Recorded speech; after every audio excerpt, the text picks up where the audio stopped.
En clair, on a choisi notre camp. Et c'est celui des agriculteurs. Donc sur ces différentes questions, on a choisi. Et ma candidate a choisi. Sa candidate, c'est Valérie Pécresse. Pour elle, Xavier Bertrand veut reconquérir le cœur des agriculteurs. Traditionnellement, la droite est plébiscitée par le monde agricole lors des élections. Mais en 2022, ce n'est plus vraiment le cas. Selon un sondage, 30% d'entre eux prévoient de voter pour Emmanuel Macron.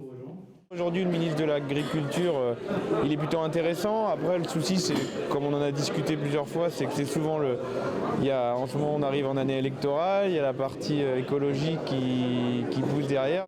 Alors pour convaincre, Xavier Bertrand décline les promesses de sa candidate. Lutter contre l'agribashing et baisser la fiscalité immobilière et les cotisations. Ça veut dire que les cotisations retraite vont baisser. Donc comment est-ce qu'on va pouvoir prétendre à une retraite correcte si on baisse les cotisations? De gauche ou de droite, je ne sais pas s'ils ont toujours pris les mesures qu'il fallait, je ne suis pas sûr. Pour séduire les agriculteurs, l'une des recettes qui marche, c'est de taper sur les mesures proposées par les écologistes. Et ça, Xavier Bertrand l'a bien compris.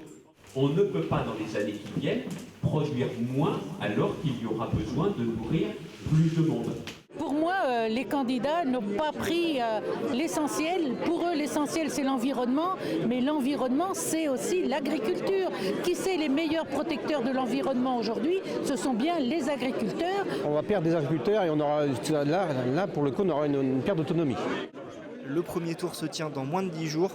D'après les derniers sondages, Valérie Pécresse est sous la barre des 10%.